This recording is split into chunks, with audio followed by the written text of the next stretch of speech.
When dividing polynomials, it is very important that you compartmentalize and see what you are dividing by. When you are dividing by a monomial, you're going to do the problem one way, and if you're dividing by a monomial or something else, you're going to be doing it a totally different way. In this first case, where we're dividing by a monomial, you really want to write these as separate fractions and then simplify. It's as if we're doing two simplifications here, like this. We're going to first write this as 10x to the fourth y to the third over the divisor 10x squared y to the ninth, plus second fraction 15x squared y to the eighth over that divisor 10x squared y to the ninth. Then we will simplify each of these fractions. In the first fraction, the 10's cancel each other out, and we can subtract exponents. That will give us x to the second over y to the sixth. Notice when I subtract, I can either go 3 minus 9 to get negative 6, and because I have a negative exponent, write it in the denominator. Or I can just say, you know, this fraction is bottom heavy, so to speak, and there's more y's in the denominator, and subtracting upward I get 6, but there's more downstairs, so they belong in the denominator. In the second fraction, 15 over 10 reduces to 3 halves. The x's cancel out altogether, and there is one extra y in the denominator, so this will be 3 over 2y. In this second problem, which is written differently, we are dividing each of these terms by this monomial, and so we want to divide this out, and I'm going to rewrite it under each fraction. 4xy to the eighth over and over again, so that I can have something to cancel with in the denominator of each of these terms. So in this first term, 8 divided by 4 is 2. We can subtract exponents to get x squared. We notice we're going to have a denominator of y to the seventh because there are 7 extra y's in the denominator. Minus, next fraction, the 4's will cancel each other out. X to the seventh divided by x is x to the sixth, and we've got 3 extra y's in the denominator, so that will be over y to the third. We then have plus, well, this will be 1/2. I will only write the 2 down because I don't like those coefficients of 1 in the numerator.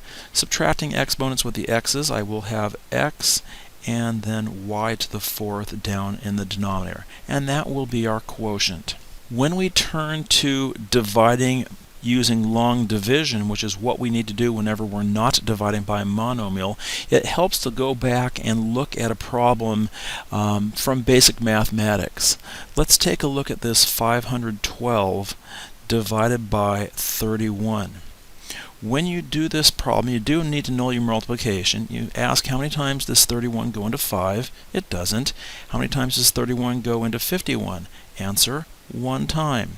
Then you take that 1 on the top and multiply it by the 31 on the side, get 31, which you then subtract, and then you would have 20, bring down the 2, and then we go 31 into 202. That goes in about 6 times. 6 times 31 is 186.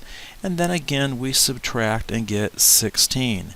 And instead of going R16, we would say plus 16 over 31. Now this same exact process is what we do when we divide by binomials. We ask, how many times does this divisor go into a portion of our dividend, and then we answer that question. We do a multiplication from top down, and the key thing here is the subtraction. That's where people make the most mistakes. Finally, once you get to the end, your remainder goes over the divisor to get this solution. Now, I'd like to reiterate, when you are doing division, always make a mental note. This is not a monomial, this is a binomial I'm dividing by. Therefore, I need to do this as a long division problem. And that x minus 1 will go out front, and the rest of the dividend here will go where it belongs. Now, when you ask the question, how many times does x minus 1 go into this expression? Don't ask that. only look at the leading term x and say, how many times does x go into x to the third? Or, asked a different way, x times what makes x to the third? And the answer is x to the second. And then you take that x to the second and multiply it by the divisor out front, and you now have the minus 1 become alive again, and we're going to have x to the third minus x squared, which we line up under these like terms. And the key thing is that we subtract. But if you put a minus sign right there, it looks like it only goes with the x to the third.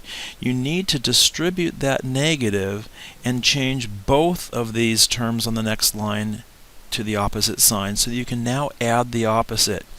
Notice how I did not change my minus sign to a plus sign, but I wrote a plus sign above it. For me, that's not necessary because I'm working in two colors, but if you're working in pencil or pen on your paper and you just put a little plus through it, you can't go back and check your work and see what was originally there and what you changed. So I really recommend that you put that up above.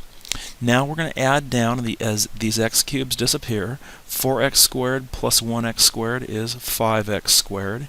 And I will bring down this minus 2x to the next line. Now we repeat this process all over again. We only ask about the x.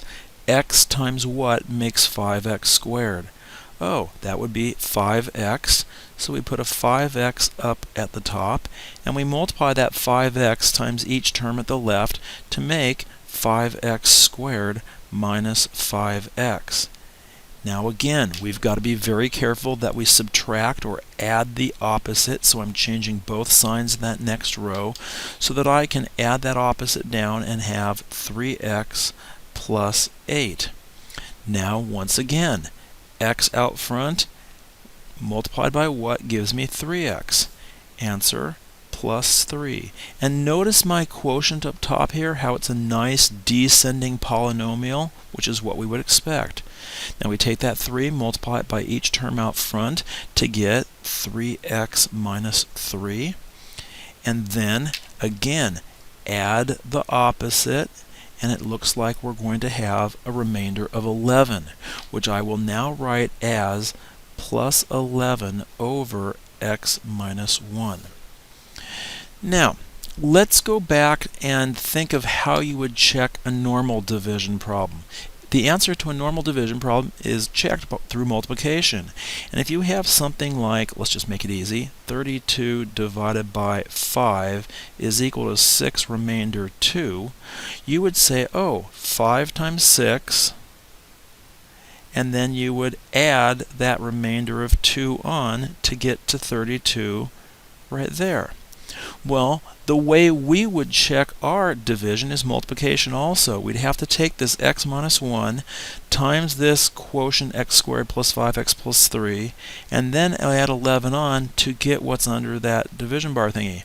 Well, there is a quicker way that doesn't fully check it but works 9 times out of 10 or 95 times out of 100 here, and that is to just check the last part of the distribution. If you take that negative 1 times this negative 3 or positive 3, you get negative 3, then add on the remainder of plus 11, you can verify you get to that 8.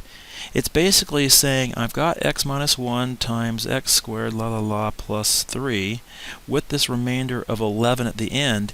It's like doing the last term of FOIL. Negative 1 times 3 is negative 3.